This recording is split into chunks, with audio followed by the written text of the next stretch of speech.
Ela supervisiona a obra evangelística em uma igreja. Quando a parceira aponta problemas no trabalho dela, ela sempre discute e se defende. Claramente, há problemas no dever dela. Então, por que ela sempre discute e tenta se justificar? Que caracteres corruptos estão escondidos nessa compulsão por argumentar?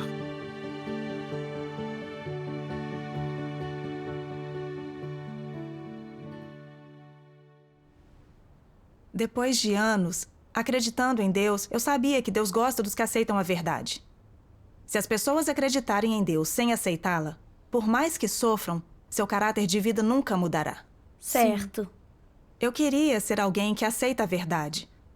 Mas quando era podada e tratada, involuntariamente discutia e me defendia. E às vezes refutava os outros. Passado um tempo, me arrependi e me perguntei: por que eu discuti?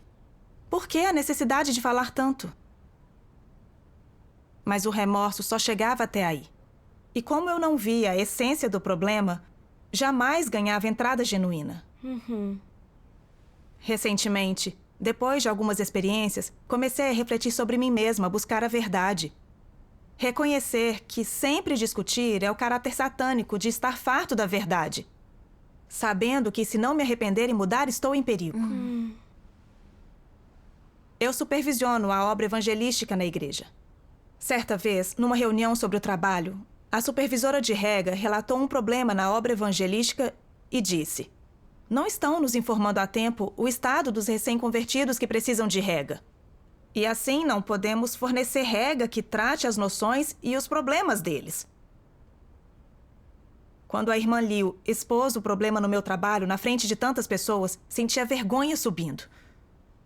Você quer dizer que eu não faço trabalho prático? Não que eu não tenha comungado com os irmãos essas questões. Eu falei com eles há muito tempo, mas as coisas levam tempo para mudar, não? Muitos começaram a fazer obra evangelística agora. Por que exige tanto deles?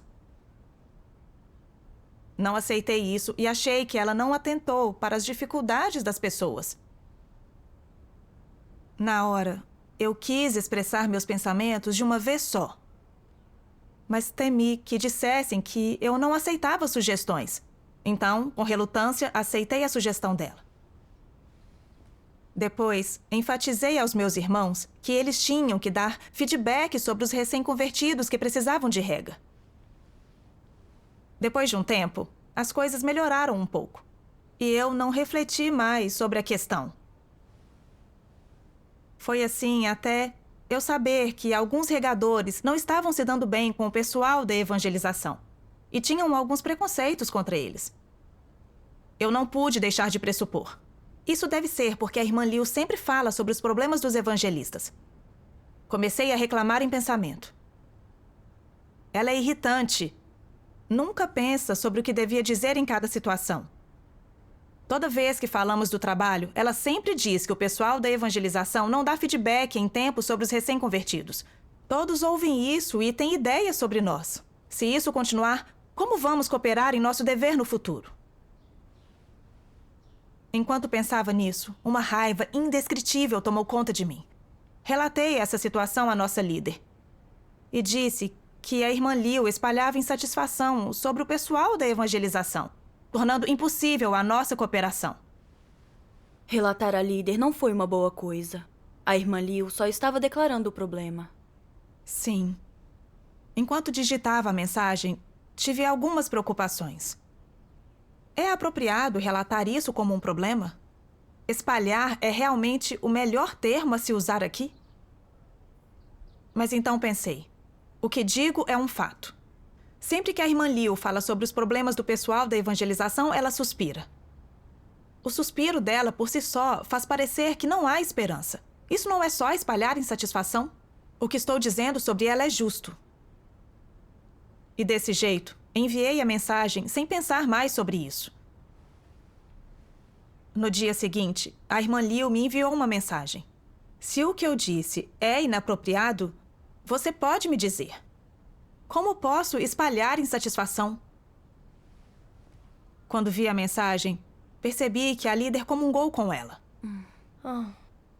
quando vi a recusa dela em aceitar ou refletir sobre si mesma, fiquei furiosa. Você é insensível assim? Você nem percebe o que pensa e o que diz, não é? Seus suspiros mostram como você está insatisfeita com o pessoal da evangelização. Seu desdém está afetando outras pessoas. Isso não é espalhar insatisfação? Eu até quis ligar para ela e discutir a questão com ela. Mas então pensei, se eu ligar agora, nós duas não vamos apenas começar a brigar? Se ficarem sabendo da briga, será embaraçoso. O relacionamento ficaria estranho, e então como cooperaríamos? Isso não é proteger a obra da igreja. Certo. Sim.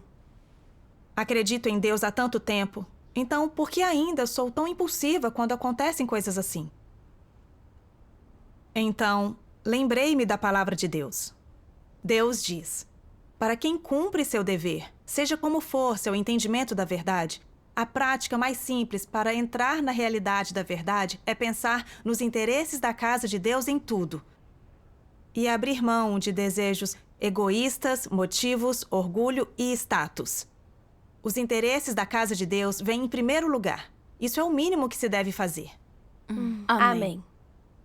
As palavras "nos interesses da casa de Deus" acalmaram a minha mente e me fizeram refletir. O que importa são os interesses da igreja. Minha disputa com a irmã foi apenas uma briga sobre quem estava errada. Nós duas éramos supervisoras. Se começássemos a brigar por causa disso e ficássemos distantes, isso impactaria o trabalho, estragaria o propósito maior. Sim. Além disso, eu caracterizei o relato da irmã Liu como espalhar insatisfação. Mas isso podia não estar correto. Espalhar insatisfação é inverter preto e branco, confundir certo e errado, e chamar uma coisa positiva de negativa. Significa ter intenções impróprias e atacar e condenar os outros para alcançar objetivos próprios. No entanto, o que a irmã Liu descreveu do nosso trabalho estava correto. Ela declarou objetivamente o problema, manifestando a superficialidade e irresponsabilidade do pessoal da evangelização ao cumprir o dever. Então ela dizia isso para melhorar os problemas no nosso trabalho. Isso foi bom para o trabalho, e não havia intenções pessoais impróprias nisso. Mesmo que o tom dela estivesse errado, era para melhorar o trabalho. Mas caracterizei a ação dela como espalhar insatisfação. Eu a estava atacando e rotulando. Pensando nisso, me senti um pouco culpada. E então respondi: eu falei de forma inadequada, peço desculpas. Ela aceitou minhas desculpas e disse que deveríamos cooperar mais e trabalhar juntas para cumprir bem os deveres. Quando vi a resposta dela, me senti envergonhada. Mas também fiquei feliz por ter me acalmado. Do contrário, haveria uma cisão entre nós, e o trabalho definitivamente seria afetado. Certo. Eu também fico impulsiva quando surgem coisas. Isso prejudica os outros e também afeta o trabalho, e sempre me arrependo. Agora eu sei que, quando acontecem coisas, preciso me acalmar primeiro, considerar os interesses da igreja e não perder a calma. Exato.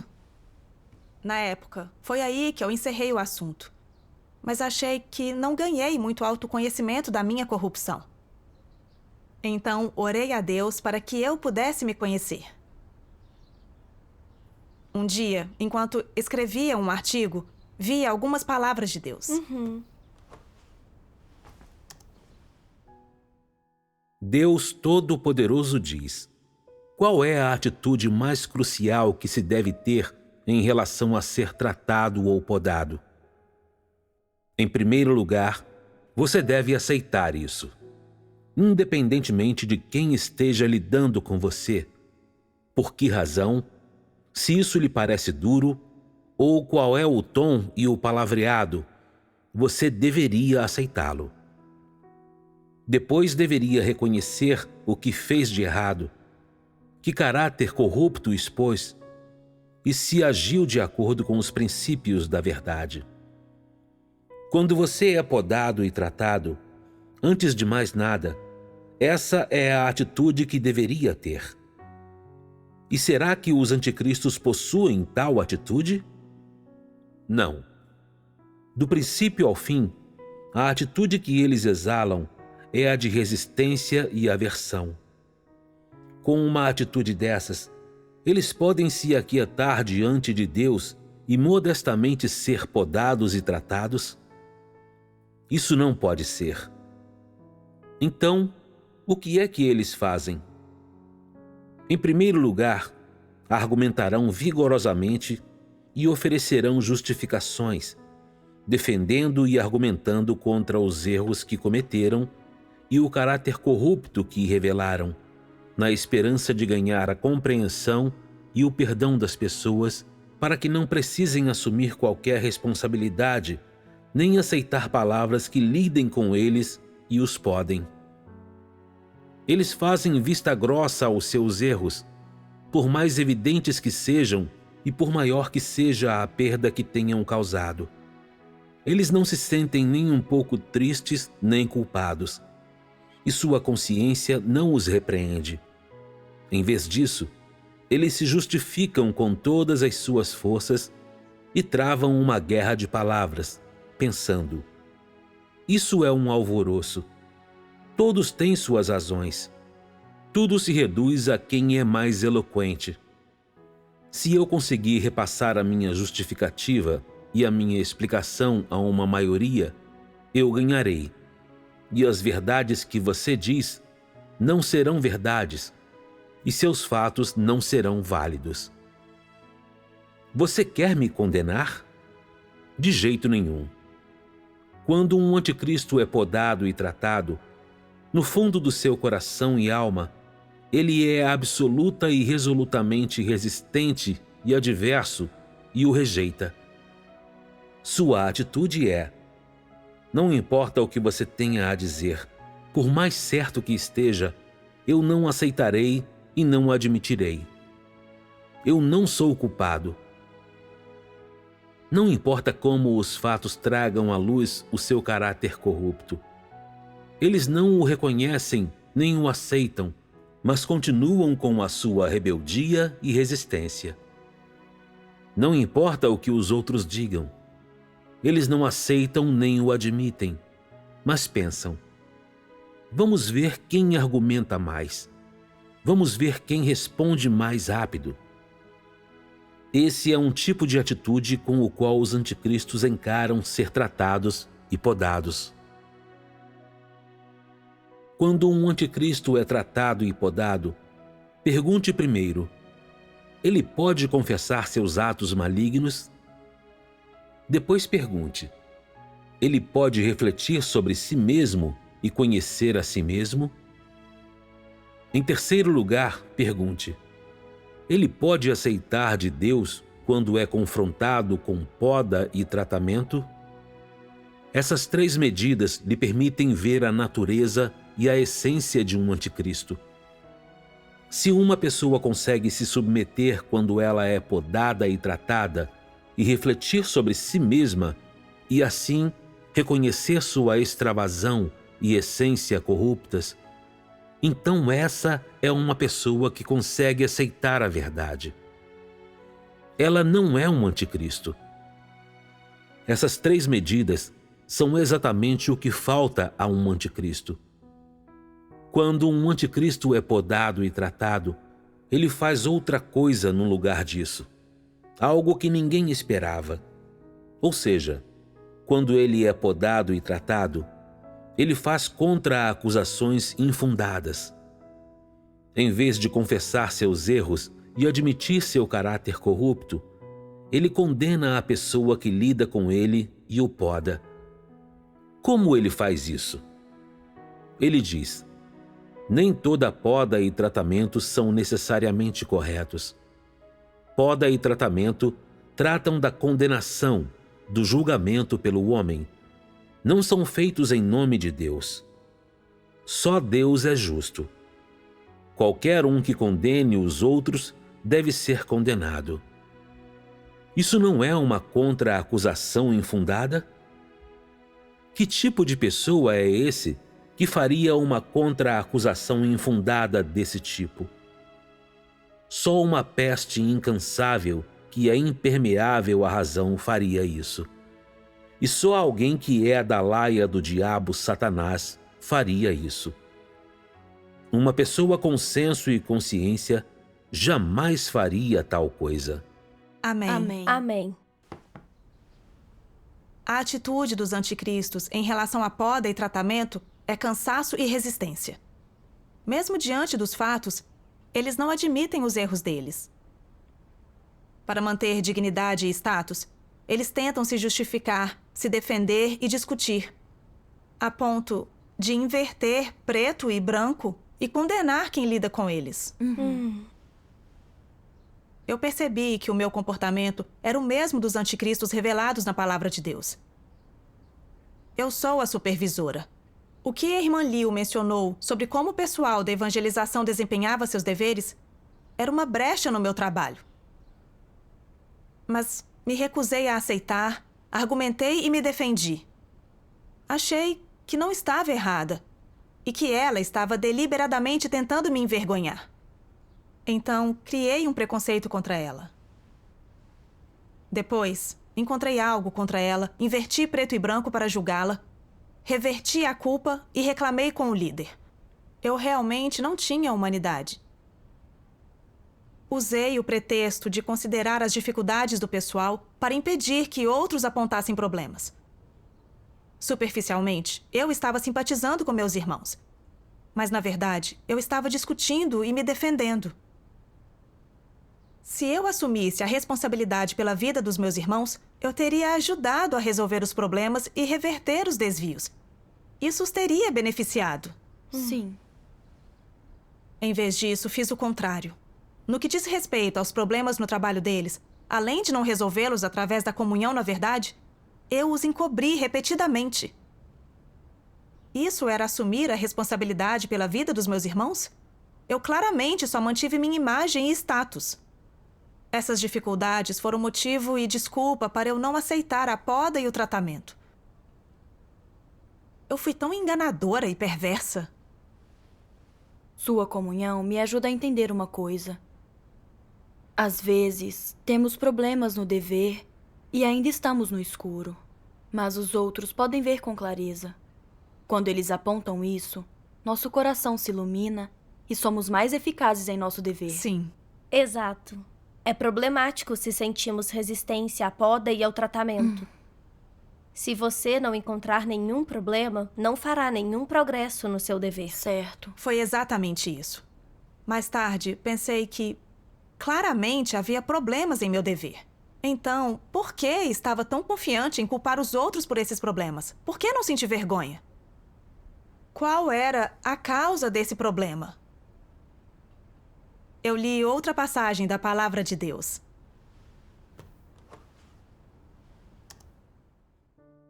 Deus Todo-Poderoso diz: quando um anticristo é podado e tratado, a primeira coisa que ele faz é resistir e rejeitar isso no fundo do seu coração. Ele luta contra isso. E por que isso acontece? Porque anticristos, por natureza e essência, estão fartos da verdade e a odeiam. E eles não aceitam a verdade nem minimamente. Naturalmente, a essência e o caráter de um anticristo o impedem de reconhecer seus erros ou de admitir seu caráter corrupto. Com base nesses dois fatos, a atitude de um anticristo em relação à poda e tratamento é de rejeição e de oposição a isso completa e totalmente. Ele detesta e resiste a isso do fundo do seu coração e não apresenta nem o menor sinal de aceitação ou submissão, muito menos qualquer reflexão ou arrependimento genuíno.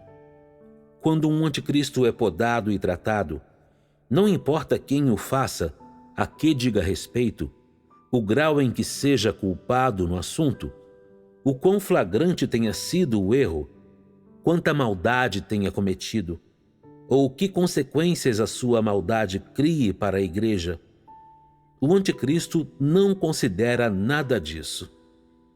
Para um anticristo, aquele que o poda e trata está o escolhendo ou deliberadamente procurando falhas para o castigar. O anticristo pode até chegar a dizer que ele está sendo intimidado e humilhado, que não está sendo tratado humanamente e que está sendo menosprezado e desprezado. Quando um anticristo é podado e tratado, ele nunca reflete sobre o que de fato fez de errado, que tipo de caráter corrupto ele revelou, se ele buscou os princípios na questão ou se agiu de acordo com os princípios da verdade ou cumpriu as suas responsabilidades. Ele não se examina nem reflete sobre nada disso, nem pondera sobre essas questões.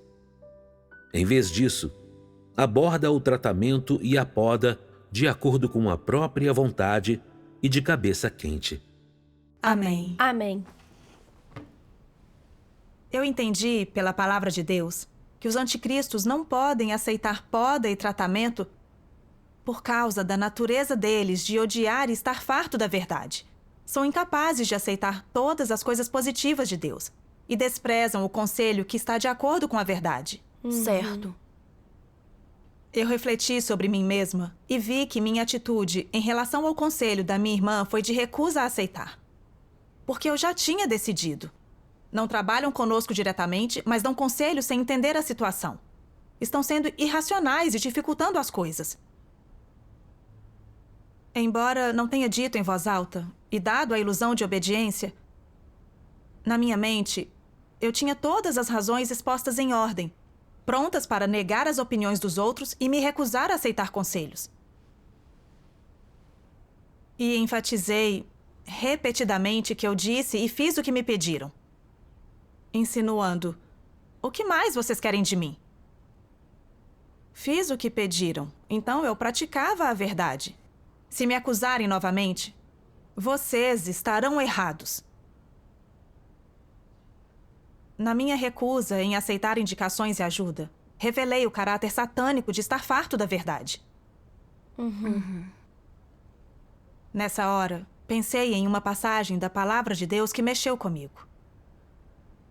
Deus diz: muitos acreditam que as verdades que são inaceitáveis para eles ou que eles não conseguem praticar não são verdades. Em tais pessoas, as minhas verdades se tornam algo a ser negado e deixado de lado. Amém. Amém. Eu afirmava admitir que a palavra de Deus é a verdade, que poda e tratamento são benéficos para a entrada das pessoas na vida e que ajudam as pessoas a refletir sobre si mesmas. Mas, na verdade, quando eu realmente enfrentei poda e tratamento ou quando os outros me criticaram, eu resisti e me ressenti. Eu não aceitava acusação ou conselho de ninguém. Dava desculpas para argumentar e me defender. E não buscava os princípios da verdade. Eu simplesmente fazia o que queria e agia como queria. Analisei bem e vi que parecia que eu defendia o pessoal da evangelização, mas, na verdade, protegia minha imagem e meu status.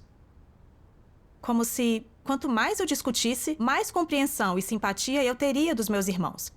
Dessa forma, por maior que fosse o problema com o trabalho evangelístico, eu nunca levava a culpa.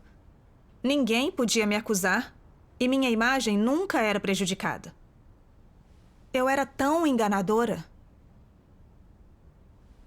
Externamente, essa discussão protegeu a minha imagem. Mas porque não busquei nem aceitei a verdade, tudo o que revelei foi um caráter satânico.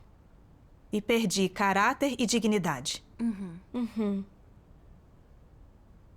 Reconhecendo isso, me arrependi de acreditar em Deus tanto tempo sem buscar adequadamente a verdade. Toda vez que eu era podada e tratada, embora eu não dissesse nada, minha mente ficava cheia de argumentos. E eu não conseguia me acalmar e refletir sobre mim mesma. O resultado foi que experimentei coisas sem ganhar nada. Pensando nisso, eu disse a mim mesma: que não ia mais discutir se as coisas não se alinhassem com as minhas noções. Eu iria me acalmar, orar a Deus e aprender as lições. Essa era a coisa mais importante. Isso é algo que eu deveria praticar. Quando acontecem coisas, eu só discuto por mim. Explico os meus argumentos claramente e refuto as opiniões dos outros. Mas o fato é que eu não aceito a verdade.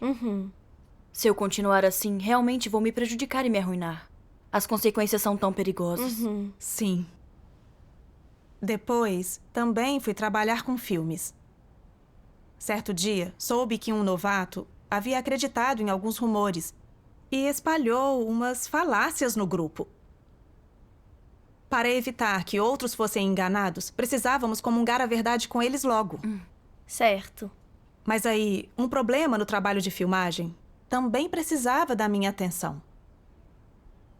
Eu fiquei dividida porque ambos os assuntos eram urgentes. Mas eu já tinha passado o assunto dos novatos para outra pessoa. Então, decidi ir para a filmagem primeiro. Quando cheguei à filmagem, houve algo que me manteve lá por muito tempo. Então, minha líder me chamou e disse: "Por que você não sabe como priorizar as coisas? Quando os novatos são enganados, isso é sempre mais importante. O que importaria mais do que isso? Você pode trabalhar com filmes, mas isso não pode interferir no seu trabalho principal. Precisa se examinar e ver se tem motivos para tratar seu trabalho assim. Talvez você valorize a chance de mostrar o rosto na tela um pouco demais." Diante dessa poda e tratamento, não pude deixar de querer discutir. Não deixei uma pessoa lidando com os novatos que estão sendo enganados?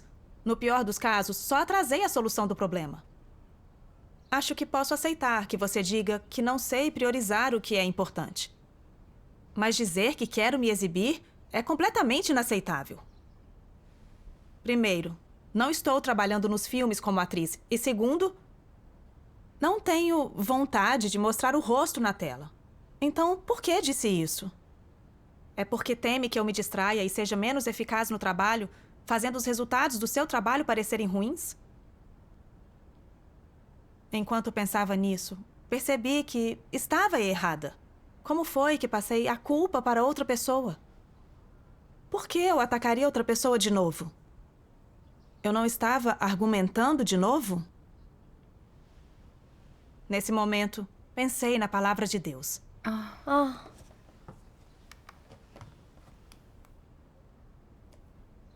Não importa qual seja a razão, embora você possa ter uma queixa enorme, se não aceita a verdade, está frito.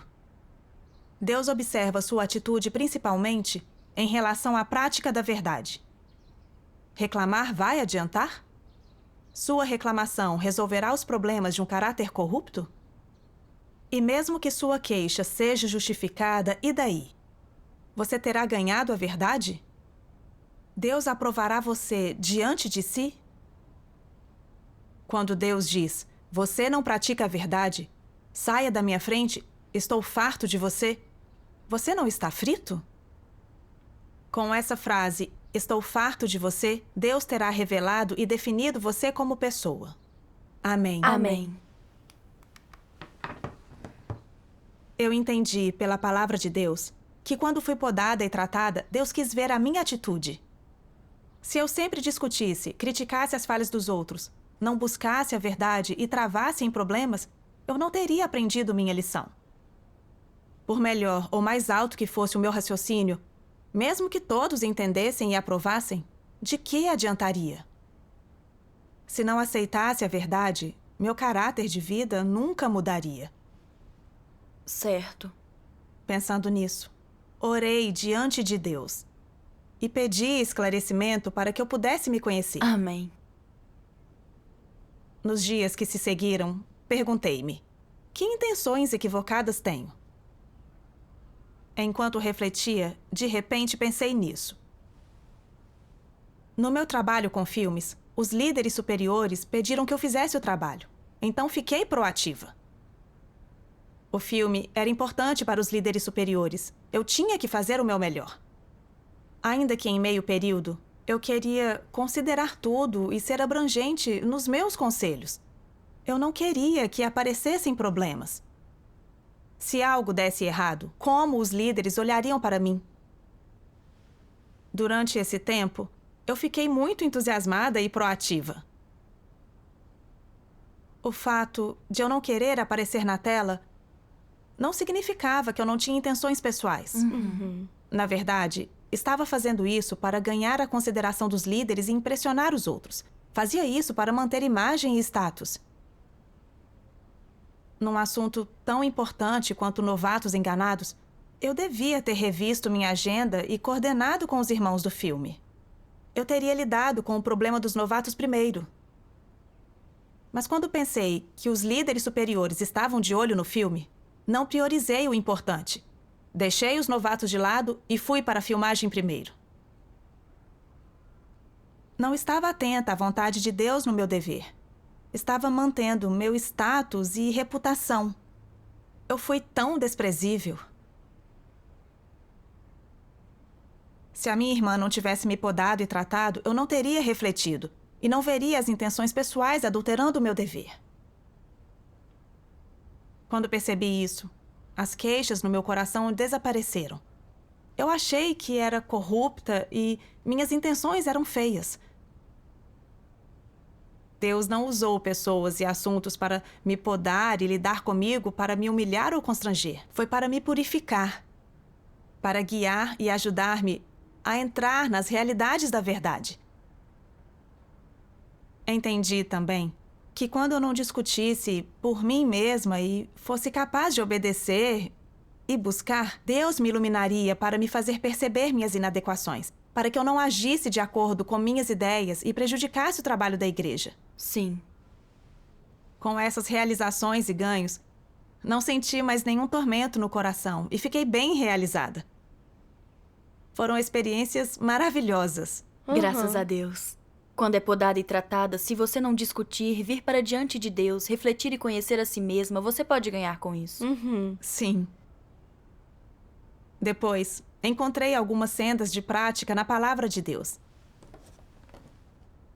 Deus Todo-Poderoso diz: que caráter corrupto deve ser resolvido a fim de aprender a lição da obediência? Na verdade, é o caráter de arrogância e hipocrisia, que é o maior impedimento para as pessoas praticarem a verdade e obedecerem a Deus. Pessoas com um caráter arrogante e hipócrita são as que mais tendem a argumentar e desobedecer. Sempre acham que estão certas, portanto, nada é mais urgente do que resolver e lidar com seu caráter arrogante e hipócrita. Uma vez que as pessoas se tornarem submissas e pararem de apresentar seus argumentos, o problema da rebeldia será resolvido e elas serão capazes de obedecer. E se as pessoas devem ser capazes de alcançar obediência, elas precisam possuir certo grau de racionalidade? Devem possuir o senso de uma pessoa normal. Em algumas questões, por exemplo, não importa se você fez a coisa certa ou não. Se Deus não está satisfeito, devemos fazer o que Deus diz. As palavras de Deus são o padrão para tudo. Isso é racional? Esse é o senso que as pessoas devem ter antes de qualquer outra coisa.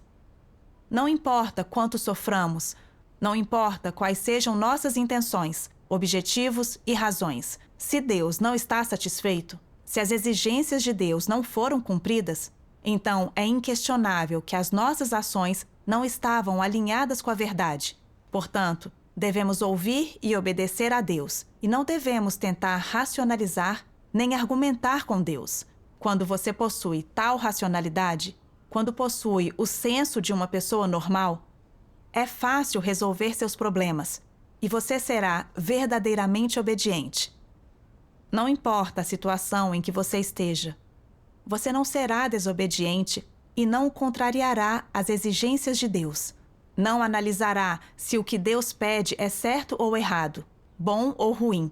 Você será capaz de obedecer, resolvendo assim seu estado de argumentação, intransigência e rebeldia. Todos têm esses estados rebeldes dentro de si? Esses estados aparecem com frequência nas pessoas e elas pensam: contanto que minha abordagem, proposições e sugestões sejam sensatas, mesmo que eu viole os princípios da verdade, eu não deveria ser podado nem tratado, pois não cometi nenhum mal.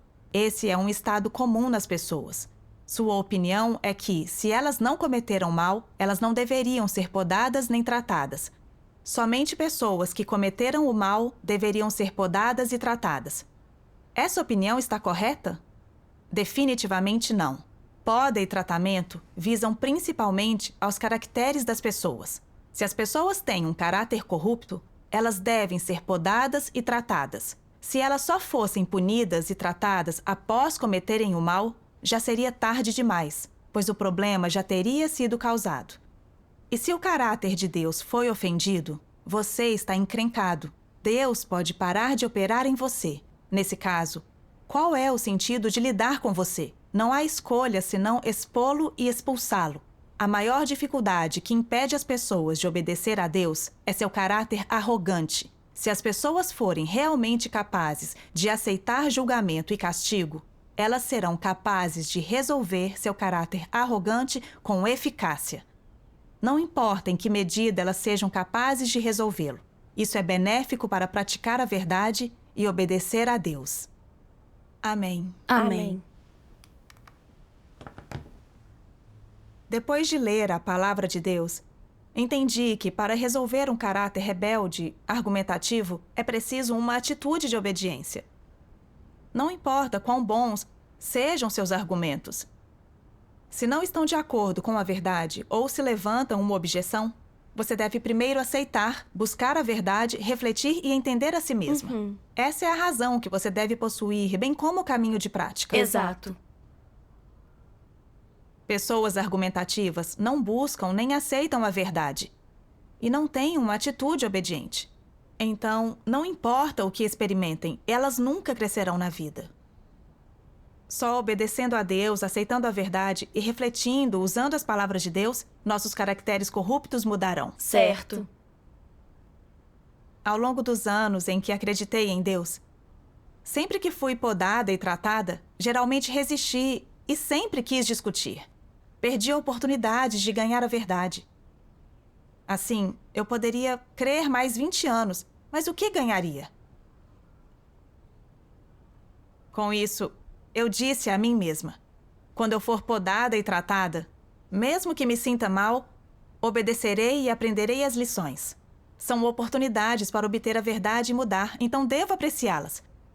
E me esforçar para ser uma pessoa que aceita a verdade e obedece a Deus. Graças a Deus. Graças a Deus. Essa é uma experiência muito boa. Sim.